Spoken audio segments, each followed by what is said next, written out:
नमस्कार, हमारे सभी दर्शकों स्वागत है। हम आपको बता दें इस वक्त जब हम आपसे बात करने आ रहे हैं, एक बड़ी खबर पुलवामा के 2 साल होने पर इस वक्त आ रही है जम्मू से। जम्मू में पुलवामा हमले की बरसी पर बड़ी आतंकी साजिश नाकाम। ब्रेक करें इसको। जम्मू बस स्टैंड पर बड़ी मात्रा में विस्फोटक बरामद।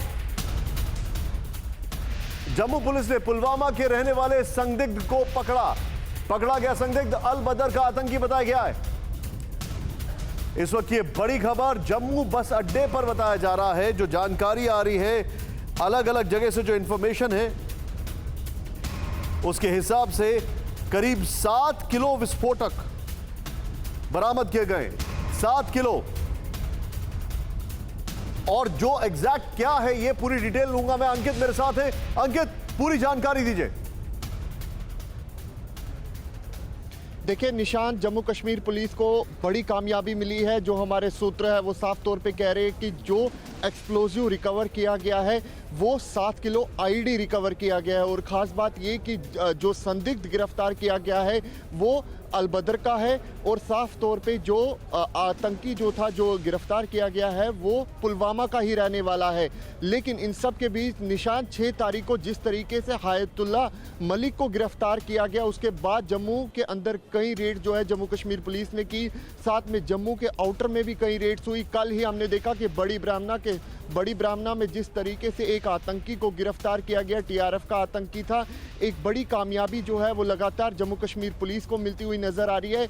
लेकिन इन सब के बीच जिस तरीके से एक्सप्लोजिव रिकवर होता है ये कहीं ना कहीं चिंता का विषय जरूर है। लेकिन दाद देनी पड़ेगी जम्मू कश्मीर पुलिस की, जिस तरीके से एक संदिग्ध को गिरफ्तार किया और उससे आईडी भी रिकवर की गई है। निशांत, आप जो बता रहे, क्या ये समझा जाए, अभी तक हालांकि बहुत इनिशियल होगा, लेकिन क्या ये समझा जाए कि कोशिश थी पुलवामा पार्ट 2 या कुछ ऐसा करने की? देखिए जिस तरीके से इनिशियल रिपोर्ट्स आ रही है वो तो यही जताती है कि पुलवामा 2 की जो आतंकी जो थे वो फिराक में थे। लेकिन आप देखिए कि जम्मू बस स्टैंड हमेशा से ही आतंकियों के निशाने पे रहा है। 2019 में भी एक ग्रेनेड हमला जो है वो बस स्टैंड में हुआ। लेकिन हमें पूरी ऑफिशियल डाटा के लिए कुछ देर का इंतज़ार करना पड़ेगा निशांत, क्योंकि जम्मू कश्मीर पुलिस के डीजीपी दिलबाग सिंह खुद प्रेस कॉन्फ्रेंस करने जा रहे हैं। पहले ये जानकारी आ रही थी कि IG Mukesh Singh press conference करेंगे, लेकिन उसके बाद जिस तरीके से डीजीपी का प्रेस कॉन्फ्रेंस करना ये जरूर जताता है कि जिस तरीके से आप मेरे साथ बने रहिए। आप मेरे साथ बने रहिए। मेरे साथ जो खास मेहमान जुड़ चुके हैं मैं उनको बताना चाहूंगा। मेरे साथ फॉर्मर एम्बेसडर अनिल त्रिगुनाथ सर है हमारे साथ। स्वागत है। अंकित आपके सामने ऑलरेडी है सर, आपका स्वागत है। Thank you so much. Lieutenant general Rajendra Singh, farmer director general of infantry, sir आपका स्वागत है। Thank you so much for joining us sir today. और मेरे साथ है मेजर जनरल जीजी द्विवेदी, सर आपका भी स्वागत है। Thank you so much. Manish Jha मेरे सहयोगी हैं। कसवर क्लासरा मेरे सहयोगी इस वक्त पाकिस्तान से जुड़ चुके हैं। शानदार जर्नलिस्ट हैं और बहुत निर्भीक होकर बोलते हैं, सबसे बड़ी बात यह है वहां पर। लेकिन सीधे मैं सबसे पहले क्विक रिएक्शन लेना चाहूंगा। मेरे साथ मौजूद हैं lieutenant general Rajendra Singh. Sir मैं आपसे जानना चाहूंगा, अभी के जो हालात हैं, क्या इसको देखकर ऐसा लगता है कि they were planning something new again, कुछ ऐसा नया करने की कोशिश थी? नहीं, जहां तक आज की रिकवरी और ये जो ऑपरेशन हुआ उसकी बात है, तो ये तो वहां के लोकल कमांडर्स ही अच्छी तरीके से बता सकेंगे। लेकिन इस चीज में कोई शक नहीं है कि अगर आईडी पकड़ी गई है, वो भी एक बड़े शहर से, जम्मू से, तो ये इस चीज की जरूर इंडिकेशन देती है कि कुछ उनका मकसद कुछ बड़ा करने का होगा। लेकिन एक चीज और मैं बताना चाहता हूँ कि हर वक्त, हर इंपॉर्टेंट डेज पर टेररिस्ट का ये एक हमेशा एफर्ट होता है कि वो कोई ऐसी चीज करें जिससे कि नुकसान पहुंचे इंडियन सिक्योरिटी फोर्सेस को या हमारे इनोसेंट सिविलियंस को। और यही लगता है कि यही मकसद होगा उनका इस बार भी। पर एक चीज जो उन्होंने शायद अपने जो भी उनके प्लान्स हैं उसके अंदर इस चीज को ख्याल नहीं रखा है कि अभी सिचुएशन जेएनके में बहुत अच्छी हो गई है और जेएनके के अंदर बहुत अच्छे कोऑर्डिनेटेड ऑपरेशंस हैं सपोर्ट भी हमको लोकल पॉपुलेशन से ज्यादा मिलती है, और ओवरऑल जो सिचुएशन है, मैं कहता हूं पिछले चंद एक सालों से बहुत बेहतर। आप जो बता रहे हो ओवरऑल सिचुएशन बेहतर है। आज पुलवामा हमले का जो दूसरा अगर बात की जाए एनिवर्सरी है, मैं सीधे चलूंगा जनरल साहब के पास। जनरल द्विवेदी मेरे साथ है। सर, आपने चाइना के साथ बहुत क्लोजली इंटरेक्शन रहा है आपका, आपने उनसे कई बार डील किया है। पुलवामा से हमने दो जगह स्ट्रॉन्ग मैसेज दिया था, एक चाइना को भी दिया था, लेट्स नॉट फॉरगेट दैट। लेकिन एक बड़ा सवाल यह है, पुलवामा के एक साल के बाद चीन ने जो गलवान में किया और आज जो हालात हैं, भारत ने एक सबमिशन, एक टॉलरेंट और एक अगर यह कहा जाए सबड्यूड नेशन वाली जो इमेज है, उसकी छवि पूरी तरीके से उतार फेंकी है 2 सालों के अंदर। तो यह कहना शायद अतिशोक्ति नहीं होगी। Your take sir. बिल्कुल निशांत, जो पुलवामा था ये एक टर्निंग पॉइंट था, जैसे आपने बोला कि टेक्टोनिक शिफ्ट आया, और टेक्टोनिक शिफ्ट जो है कई पहलुओं में आया। सबसे पहले हमने पुनर्गठन किया जम्मू कश्मीर का, उनको यूनिट टेरिटरी बनाया ताकि उस पर हमारे जो ऑपरेशन हैं वो बिल्कुल कारगर हों, और साथ ही साथ जो पुलिस है वो बिल्कुल डायरेक्टली सेंटर के नीचे आई।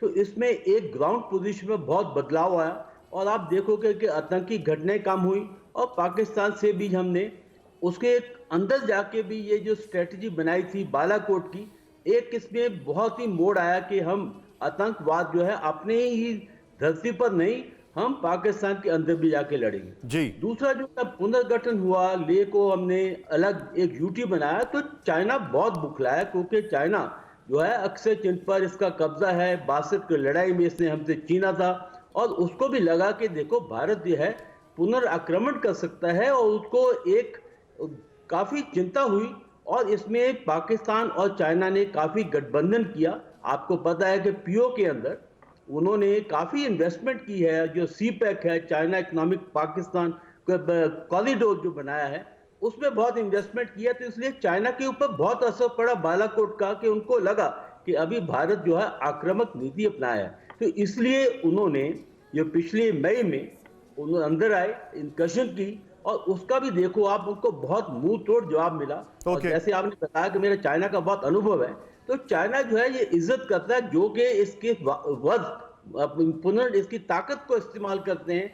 तो हमने ये जो किया अक्सर चीन के अंदर, जिस प्रकार हमने कैलाश रेंज, सर मैं चाइना के ऊपर अभी आपसे कुछ और खबर लेकर आ रहा हूं। अब से कुछ ही क्षणों में कसवर मेरे साथ है। कसवर, एक बड़ी खबर मेरे पास आ रही है, और मनीष उसके बाद मैं आपके पास आ रहा हूं। जनरल साहब, I'm सॉरी मैं आपको रोक रहा हूं।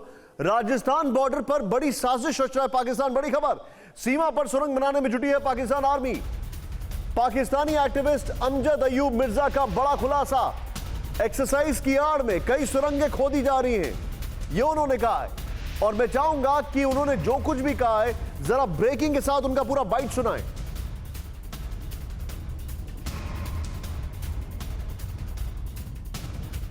इस वक्त जो छोर डेजर्ट है, जिसको थर्ड डेजर्ट भी कहते हैं, छोर डेजर्ट में पाकिस्तानी फौज की फौजी मशकें यानी मिलिट्री एक्सरसाइज शुरू हो चुकी हैं। लेकिन इसमें जो बात पता नहीं है किसी को, वो ये है कि इस मिलिट्री एक्सरसाइज की आड़ में पाकिस्तान जो थोर डेजर्ट पे राजस्थान के साथ, इंडिया के साथ जो फेंस लगी है, उस फेंस के नीचे से सुरंग खोद रहा है। और एक सुरंग नहीं खोद रहा, बल्कि एक से ज्यादा सुरंगें खोदी जा रही हैं। रेत के इस सहरा में नीचे जाके बाकायदा पक्की सुरंग बनाई जा रही है। कसवर के पास मैं सीधे चलूंगा। कसवर, ये वो साहब हैं जो पीओके के ऊपर काफी दखल रखते हैं, वहां से नहीं बल्कि लंदन में मौजूद हैं। इन्होंने एक बहुत ज्यादा बड़े रेवोल्यूशंस किए हैं, और पिछले कुछ दिनों में जो टनल्स मिल रही हैं उससे टेरर टनल्स ऑफ पाकिस्तान हर जगह छप रहा है। आपके पास क्या क्या इनपुट आ रहा है इस खबर को लेकर?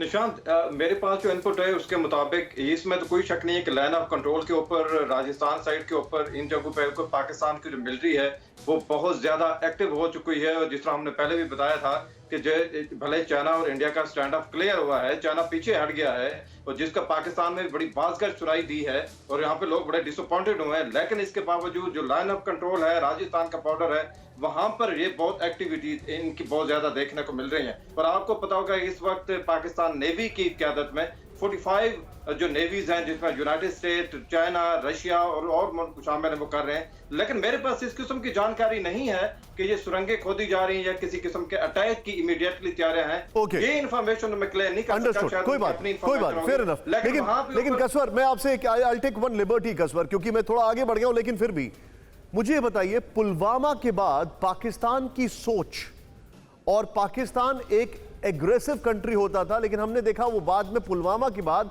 एक डिफेंसिव कंट्री बनता जा रहा है। निशांत, आपकी बात बिल्कुल ठीक है। ये हमने भी डिस्कस किया कि इसमें 100% ये दुरुस्त है कि पाकिस्तान अग्रेसिव से डिफेंसिव की तरफ है। इसमें ढेर सारे फैक्टर्स हैं। पहला तो ये है कि इस पुलवामा अटैक के बाद जिस बेहतरीन तरीके से इंडियन डिप्लोमेट्स ने पूरी दुनिया के अंदर अपना एक रोल प्ले किया है, वो बड़ा ही इंप्रेसिव था, जिससे पाकिस्तान के ऊपर प्रेशर आया। भले पाकिस्तान ने कहा कि हम इसमें इन्वॉल्व नहीं है, लेकिन इसके बाद बहुत इमेंस प्रेशर आया। उसके बाद FATF का प्रेशर आया है। पाकिस्तान के अंदर से भी ये कहानियां ये आवाज निकली कि आप इन्वॉल्व नहीं है, मान लेते हैं, लेकिन नॉन स्टेट एक्टर्स को कंट्रोल करना इंडिया की रिस्पॉन्सिबिलिटी नहीं है, वो पाकिस्तान की रिस्पॉन्सिबिलिटी है। अगर यहाँ से कोई फिदायीन है, जिहादी है, कोई भी है, तो उसको रोकना आप लोगों की एक रिस्पॉन्सिबिलिटी है। तो एक ऐसा एक प्रेशर आया है, जिसके बाद हमने देखा है कि इमरान खान की गवर्नमेंट ने एक इंतहाई ह्यूज पूरे पाकिस्तान में क्रैकडाउन लॉन्च किया, और जो मैं समझता हूँ कि पुलवामा अटैक के बाद एक बहुत बड़ी तब्दीली देखी गई पाकिस्तान के अंदर, अभी तक देखने को। लेकिन FATF के ऊपर अभी बहुत कुछ करना बाकी है। निशान, पॉइंट टेकन। आप जो बता रहे हैं FATF पे बहुत करना बाकी है, लेकिन एक बार जरा वॉल पर आइए, हमारे दर्शकों को हम दिखाना चाहेंगे कुछ यहां पर बड़ी महत्वपूर्ण चीज है। पाकिस्तान की जो सुरंग प्लान है वो देखें आप, पाकिस्तान का सुरंग प्लान। बगल में वीडियो वॉल के शॉट से मैं चाहूंगा अपने कैमरामैन को जूम इन करते रहें। यहां पर पाकिस्तान की भारत के खिलाफ नई टेरर टनल पॉलिसी है, टेरर टनल पॉलिसी। ये देखें आप, ये वही सुरंगों के शॉट्स हैं जो हम आपको दिखा रहे हैं, जो पाकिस्तान, बल्कि मजे की बात यह है कि भारतीय फौजी इन सुरंग से घुस के पाकिस्तान की तरफ जाकर वापस लौटा है और उनको पता भी नहीं लगा, क्योंकि हम इसका इन्वेस्टिगेशन कर रहे थे। नेक्स्ट इधर आइए जरा, यहां पर प्लेन करें।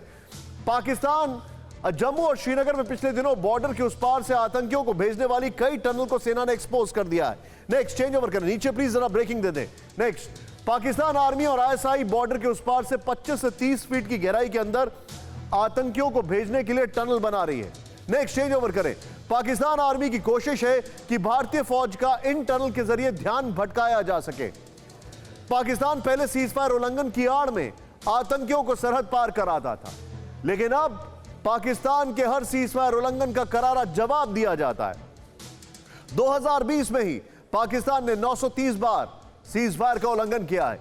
यह एक और चीज मैं आपको बता रहा हूं। मैं सीधे चलूंगा यहां पर हमारे जो खास मेहमान हैं जनरल साहब, उनके पास मैं चलूंगा। सर, मैं आपसे जानना चाहूंगा, मेरा सवाल है जनरल राजेंद्र सिंह से। सर, ये जो उनकी टेरर टनल टैक्टिक्स है, ये नई नहीं है। जैसे कुछ टनल्स जो हैं वो 6 साल पुरानी भी डिस्कवर की जा रही हैं, लेकिन क्या यह समझा जाए कि जिस तरीके से 370 हटने के बाद, जिस तरीके से पुलवामा होने के बाद, जिस तरीके से चीजें वहां पर बदल रही हैं, पाकिस्तान अब सीज फायर वायलेशन वाली पुरानी टैक्टिक्स पर नहीं, ये नई टनल टैक्टिक्स पर काम कर रहा है? हाँ, बिल्कुल आप ठीक कह रहे हैं। ये एम्फेसिस शायद टनल्स के ऊपर ज्यादा हो गया है। वो इसलिए कि JNK के अंदर, पूरे इलाके के अंदर फेंस लगी हुई, और वो फेंस काफी इफेक्टिव जो है साबित हुई है। और प्रेसिडेंट्स रूल के बाद और वहां पर यूनियन टेरिटरी जब से बनी है JNK, तो गवर्नेंस में काफी फर्क आया है। कोऑर्डिनेशन सिक्योरिटी फोर्सेस का और अच्छा हो गया है। तो पाकिस्तान एक डेस्परेट स्टेट पे लगता है मुझे कि वो एक डेस्परेट स्टेट में आया है। उनके नॉन स्टेट एक्टर्स, उनके टेररिस्ट जो पाकिस्तान की सरजमी में बैठे हैं, वो सब अभी इस चीज को कि किस तरीके से हम अपना सामान, अपने हथियार और टेररिस्ट को इन्फिल्ट्रेट करें, उसके बारे में नई नई चीजें देखते हैं। आपने देखा होगा कि बहुत सारी टनल्स सांबा के इलाके के अंदर पाई गई। अभी आप बता रहे हैं कि राजस्थान के अंदर भी ये हुई। पहले ये जो टनल्स होती थी, पहले टाइम पे मैं जब राजस्थान के अंदर पोस्टेड था तो कभी कभी होती थी ये टनल्स, पर वो बेसिकली स्मगलर्स के लिए होती। लेकिन ये वाला जो अभी एंगल आया है, बड़ी टनल्स इतने बड़े स्केल के ऊपर, तो इससे तो ये जाहिर होता है कि पाकिस्तान के उधर जो पाकिस्तान में टेररिस्ट हैं, प्लस उनकी जो आईएसआई से सपोर्ट मिल रही है, उसके साथ साथ वो एक बड़े एक लार्ज स्केल पर इस ऑपरेशन को करना चाहते हैं। और लेकिन सर, जिस तरीके से टनल्स बनाई जा रही हैं सर, ये टनल्स, अगर मैं चाहूंगा एक बार फुल स्क्रीन पर जरा शॉट दिखाएं टनल्स का जो डिस्कवर की गई है, दिखाएं जरा।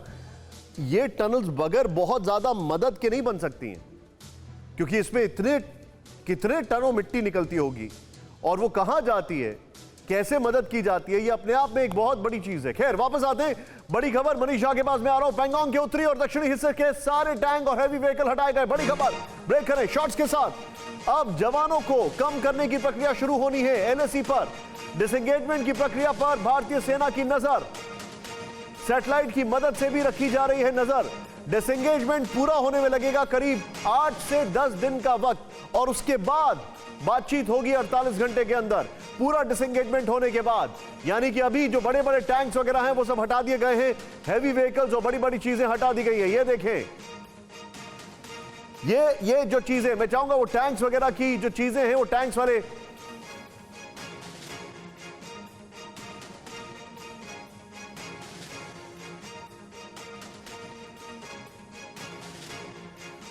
लेकिन इस वक्त जो हमारे पास इंफॉर्मेशन है, मैं उसको थोड़ा इलैबोरेट करूंगा। आइए जरा यहां पर, उसके बाद मैं मनीष के पास भी आऊंगा। यहां पर दिखाइए जरा जो इंफॉर्मेशन है वो देखें आप। जो हमारे पास जानकारी आ रही है, कैलाश हिल से काबू में आया ड्रैगन। ये बहुत बड़ी खबर हम आपको बता रहे हैं।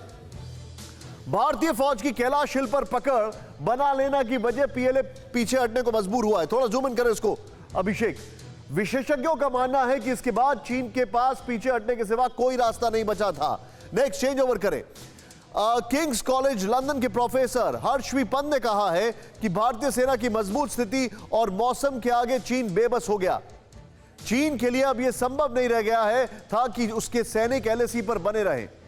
एक्सपर्ट समीर पाटिल जो है, उन्होंने कहा है चीन कह सकता है कि उसने भारत को पीछे हटने पर मजबूर किया, लेकिन यह गलत होगा।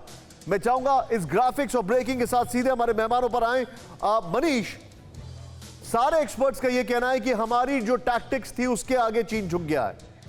अदर देन द पॉलिटिक्स जो कि आप रोज कवर कर रहे हैं पार्लियामेंट में और पार्लियामेंट के बाहर, बड़ा सवाल यह है मनीष, अभी इस वक्त आप अंदर खाने एमईए या जो अलग अलग इस मामले से ताल्लुक रखने वाले लोग हैं, वो इसको कितना परमानेंट मांग रहे हैं? देखिए निशांत, रायसीना हिल पर मौजूद सरकार चलाने वाले टॉप लेवल के व्यक्ति ने मुझसे ये कहा कि जब ये फाइनल नेगोशिएशंस हो रहे थे तब एक खास तरह का परिवर्तन ये देखने को मिला कि चाइनीज साइड बहुत ही ज्यादा डेस्परेट था एक एग्रीमेंट पर पहुंचने में, जो कि 9 राउंड की जो कमांडर लेवल की बातचीत है उसमें ये सबसे अलग महसूस हुआ था कि चीन की तरफ से ये जोर दिया जा रहा था कि जल्द से जल्द हम एक फाइनल कंक्लूजन पर पहुंचे। और इसके पीछे जो इनका असेसमेंट है कि चीन की सरकार किसी खास दबाव के तहत अपने कमांडरों को कह रही थी कि आपको कोई ना कोई एक फाइनल कंक्लूजन निकालना और जल्द से जल्द एक पीसफुली रिजोल्यूशन तक पहुंचना है। तो इस बात की एनालिसिस अभी की जा रही है सरकार के डिप्लोमेटिक लेवल पर भी और स्ट्रेटेजिक लेवल पर भी। इसके कई सारे फैक्टर्स हो सकते हैं, चाहे वो ग्लोबल फैक्टर्स हो या चीन की पार्टी का अपना इंटरनल प्रेशर हो, लेकिन इसमें कोई दो राय नहीं कि 29 अगस्त की रात में जो एडवांटेज हमने हासिल किया था, जिसकी वजह से कैलाश रेंज की चोटियों पर हम दाखिल हुए थे, उसका भी एक बड़ा कारण था इस डिसएंगेजमेंट में। कैलाश रेंज की चोटियां, मैं सीधे चलूंगा, जल द्विवेदी मेरे साथ है, और क्योंकि एक यूके से खबर आ रही है मनीष, वो मैं चाहूंगा आप हमारे दर्शकों को जरूर बताएं। लेकिन जल द्विवेदी सर, ये जो हाल है, क्या हमने जो माउंटेन्स को डोमिनेट किया और इतने दिनों तक किया वो वजह थी, या चाइना को ओवरऑल ग्लोबल पर्सपेक्टिव में ये दिखने लग गया कि देखिए हमारा कुछ होने वाला नहीं है कोरोना पर, हम बच गए, WHO ने हमें माफ कर दिया, बाइडेन साहब भी आ गए, ट्रंप भी चले गए, now let's go back to normal? नहीं निशांत, सबसे जो फर्क पड़ा है वो कैलाश हिल के साथ पड़ा है, क्योंकि मैं यहाँ खुद भी कमांडर रह चुका हूँ। ये कैलाश रेंज जो है एक बहुत अहमियत वाली रेंज है। जब चाइना अंदर आया तो हमने उसका पुनर्वार किया और कैलाश रेंज को पकड़ा, जिससे चाइना का जो हौसला है वो टूट गया, क्योंकि उन्होंने कभी एक्सपेक्ट नहीं किया था कि हम कैलाश रेंज को पकड़ लेंगे। जैसे कैलाश रेंज पकड़ा तो उसके पूरे डिफेंसेस कॉम्प्रोमाइज हो गए, मॉल्डो कॉम्प्रोमाइज हो गया और पूरा यहाँ पीछे तक हम उसकी डोमिनेट कर दिए। तो इसके बाद जो है उनके पास कोई विकल्प नहीं था और बहुत डेस्परेट हो गए, क्योंकि मैं चाइना की जो स्ट्रेटजी जानता हूँ कैसे नेगोशिएट करते हैं। पहले जब कैलाश रेंज नहीं पकड़ी थी तो चाइना बहुत अहंकार में था। जैसे ही हमने ये दाव खेला तो जो चाइना का जो हौसला है वो बिल्कुल टूट गया और उनका ये विकल्प था कि किसी न किसी तरह से अभी अपनी जो नाक बचाई जाए, और उनके कमांडर भी बहुत बुखला गए थे। तो इसलिए मैं सोचता हूँ कि सबसे पहला जो मजबूत असर पड़ा है वो इसी कैलाश रेंज के साथ पड़ा है और उस पर मैंने आर्टिकल भी लिखा है इंडियन एक्सप्रेस के अंदर। दूसरा क्या था कि वो अपने जो भी उनके मुद्दे थे, जो उनके एक एम्स थे, वो नहीं उसको पूरा कर पाए, क्योंकि ये पूरी प्लान शी जिनपिंग की थी। तो हम फिंगर 4 पर भी अड़े, कैलाश रेंज भी पकड़ ली, गलवान में भी उनके हमने दुगने सैनिक मारे। तो क्या हुआ कि शी जिनपिंग को पता लगा कि अभी इसका कोई आगे मिलिट्री हल नहीं होने वाला, तो बेस्ट है कि किसी न किसी तरह से हम नेगोशिएट करें। और दूसरे जो दुनिया में अंतर्राष्ट्रीय मंच पर ठीक है 2-3 बातें हुई हैं। सबसे और एक बात हुई है कि भारत ने जो कोविड-19 का बहुत जबरदस्त मुकाबला किया, हमारी सबसे कम कैजुअल्टी, वैक्सीन बनाया, इससे हमारी छवि बहुत उभर के आई है। तो मैं संक्षेप में 2 बातें बताऊंगा। सबसे पहले जो चाइना ने चाल चली थी उसको मुंह की खानी पड़ी है और दुनिया में पता लग गया कि भारत एक शक्तिशाली देश है, किसी के सामने नहीं झुकेगा। और दूसरा जो कोविड-19 जो चाइना से हमारी तरफ तोहफा आया था उसका भी हमने बहुत अच्छा मुकाबला किया। Point noted. बड़ी खबर हमारे जितने भी दर्शक हैं आपको एक बताने जा रहा हूं, उसके बाद मैं अनिल सर को इन्वॉल्व करूंगा। मनीष झा आपसे मैं इंफॉर्मेशन लेने आ रहा हूं। यूके में खालसा टीवी पर 50,000 पाउंड का जुर्माना। बड़ी खबर, भड़काऊ कंटेंट प्रसारित करने के लिए लगा जुर्माना। खालसा टीवी पर एक वीडियो के बहाने खालिस्तान का प्रचार, वीडियो में हथियारों का महिमामंडन और हिंसा भड़काने की कोशिश। मनीष झा मेरे साथ है। मनीष, अच्छी खबर है और ये भारत और यूके का कोलैबोरेशन है या उनको अपने देश में ऐसे न्यूसेंस से बचना है, क्या समझा जाए?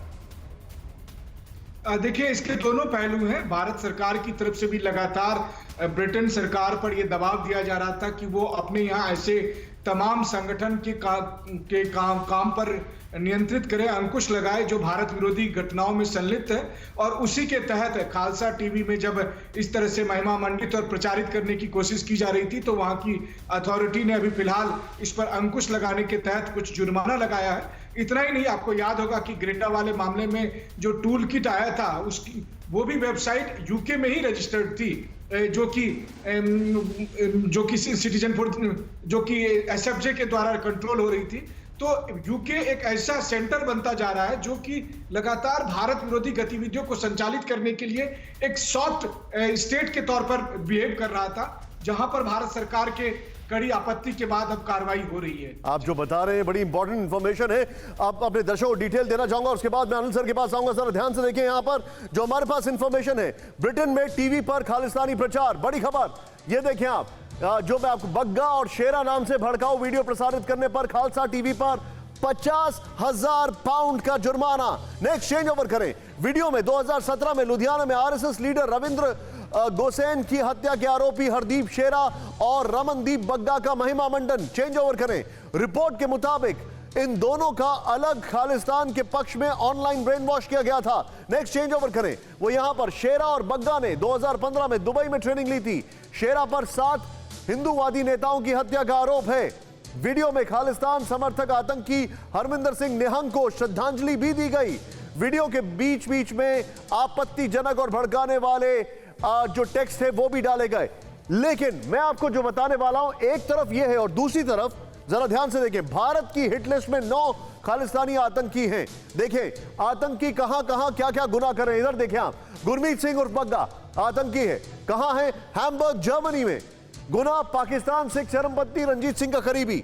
यहां पर थोड़ा जूम इन कर करके अभिषेक दिखा देना, यहां पर मेरे कैमरामैन है, नेक्स्ट चेंज ओवर करें। वो है रंजीत सिंह आतंकी, कहां है? लाहौर पाकिस्तान में। और क्या गुनाह है? खालिस्तान जिंदाबाद फोर्स का चीफ है, हत्या की कई वारदात में शामिल है। नेक्स्ट चेंज ओवर करें, एक और आतंकी का नाम दिखाएं आपको, हरदीप सिंह निज्जर। ये कहां पर है? Vancouver Canada.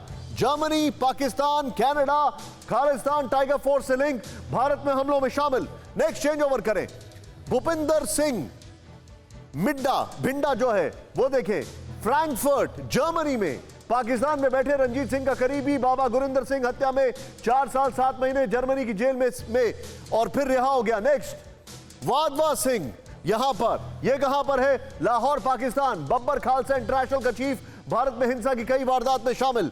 ये देखें, नेक्स्ट चेंज ओवर करें, लखबीर सिंह, ये लाहौर पाकिस्तान में है। जनरल सिंह भिंडरवाला का भतीजा, खालिस्तान समर्थक आतंकी, भारत में कई हमलों में शामिल। परमजीत सिंह पंजावर, लाहौर पाकिस्तान, खालिस्तान कमांडो फोर्स का चीफ, 1988-90 के बीच कई आतंकी घटनाओं में हाथ। पर ये पम्मा, आपने अभी नाम सुना होगा इसका, बर्मिंघम यूके में है पम्मा, आपको याद होगा। नेक्स्ट, बब्बर खालसा का सदस्य, पटियाला में रुलदा सिंह हत्याकांड के बाद रेड कॉर्नर नोटिस जारी हुआ। गुरपतवंत सिंह पन्नू, न्यूयॉर्क अमेरिका में केसेस लड़ते हैं ये सबके लिए। सिख फॉर जस्टिस का legal advisor, Punjab referendum 2020 for Khalistan को लेकर चर्चा में रहा। मैं जाऊंगा ब्रेकिंग न्यूज इंग्लैंड वाली और ये वाला ग्राफिक्स दोनों लेकर आए और सीधे मैं चलूंगा हमारे खास मेहमानों के पास। सबसे पहले अनिल सर, ये वो लिस्ट है जो भारत सरकार ने पिछले साल सौंपी थी, वो 9 बैंड लोग हैं। मैं ये समझना चाहता हूं सर, क्या खालिस्तान मूवमेंट जो है किसी ना किसी तरीके से या विदेशों के लापरवाही की वजह से फिर से रिवाइवल मोड में तो नहीं दिख रहा है?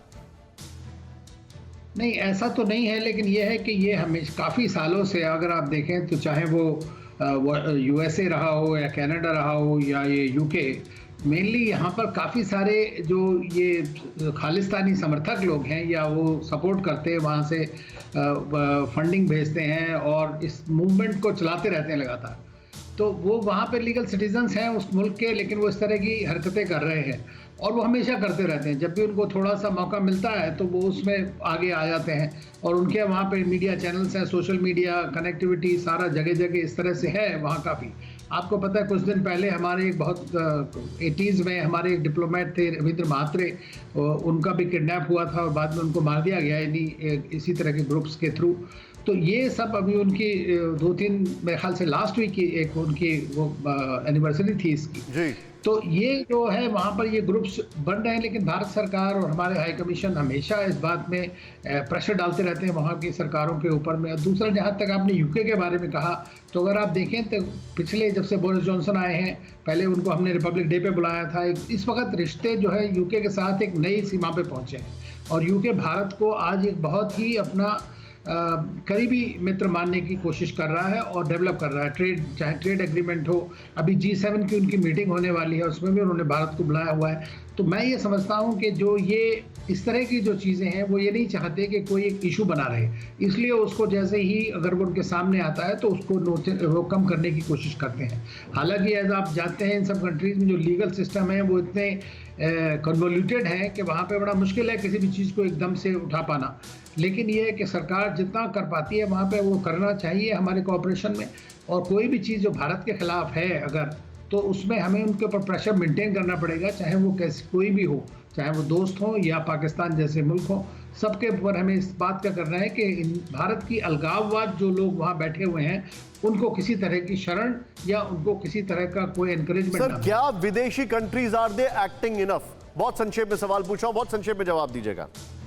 देखिए, काफ़ी कंट्रीज़ ने किया है। अभी देखिए यूएई का मैं कह सकता हूँ, उन्होंने कई सारे लोगों को वापस यहाँ भेजा है। सऊदी अरेबिया ने कई लोगों को भेजा है, क्योंकि सबसे पहले भाग के यहाँ से वहीं पहुँच जाते थे। उसके बाद में अगर जैसा आपने देखा कि वो खालसा टीवी के ऊपर एक्शन गया है तो एक्शन लिया जा रहा है। कनाडा में भी हमने किया है उसके ऊपर। तो ये तो है कि चूंकि वो उनके सिटीजन्स हैं तो उनको वो अपने ही रूल्स के लॉज के अंडर में कंट्रोल करेंगे वो, लेकिन जो यहाँ से भाग के जो गया है उसके लिए आप एक्स्ट्राडिशन मांग कर सकते हैं। आप जो बता रहे हैं सर, अब ये थोड़ा सा कामिंग है, लेकिन मैं क्विक रिएक्शन यहां पर कसवर से भी लूंगा। कसवर क्लासा हमारे सहयोगी। कसवर, पाकिस्तान में फंडिंग चल रही है, ऐसे एलिगेशंस हैं, लेकिन पाकिस्तान में क्या उनके एजेंडे में एक्ट ऑफ डेस्परेशन के तहत खालिस्तान रिवाइवल की कोई सुगबुगाहट, खासकर यह देखते हुए कि खालिस्तान को लेकर अभी तक एफएटीएफ में कोई चर्चा नहीं की गई है, तो खालिस्तान भारत को परेशान करने का एक उनके पास ऐसा एस्केप रूट है जिसके ऊपर अभी तक रेड फ्लैग नहीं किया गया है एफएटीएफ की तरफ से?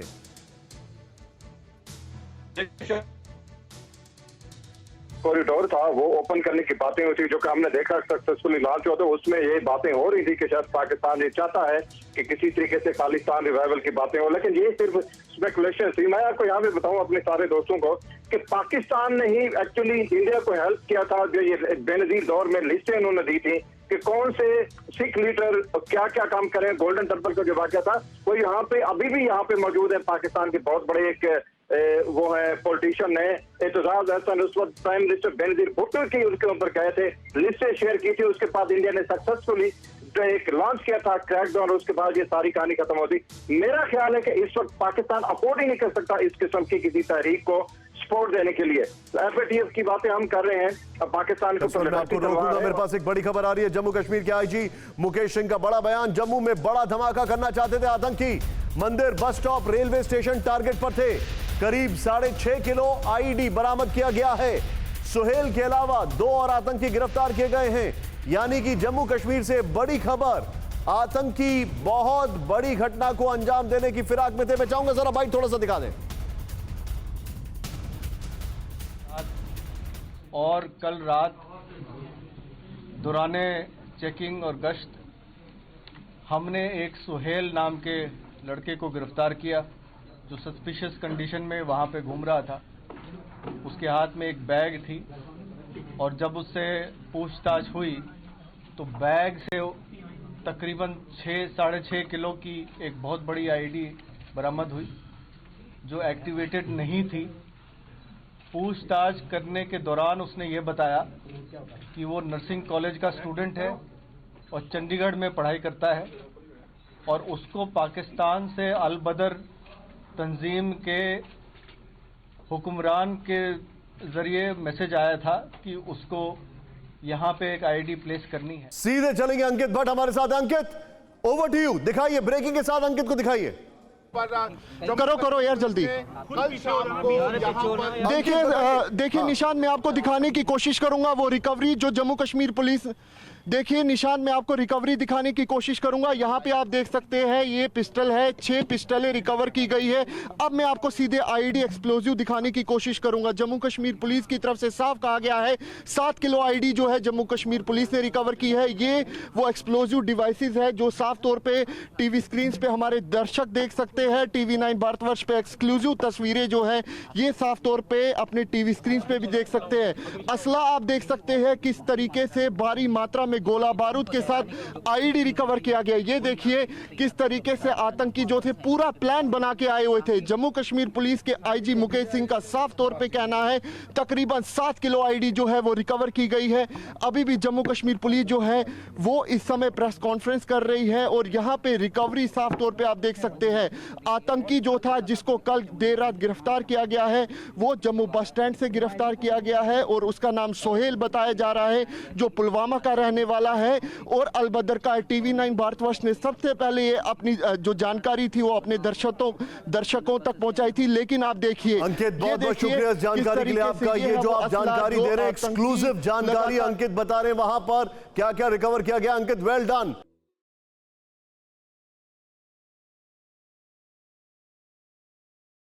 परवाह देश की, सोमवार से शुक्रवार रात 10 बजे TV9 भारतवर्ष पर।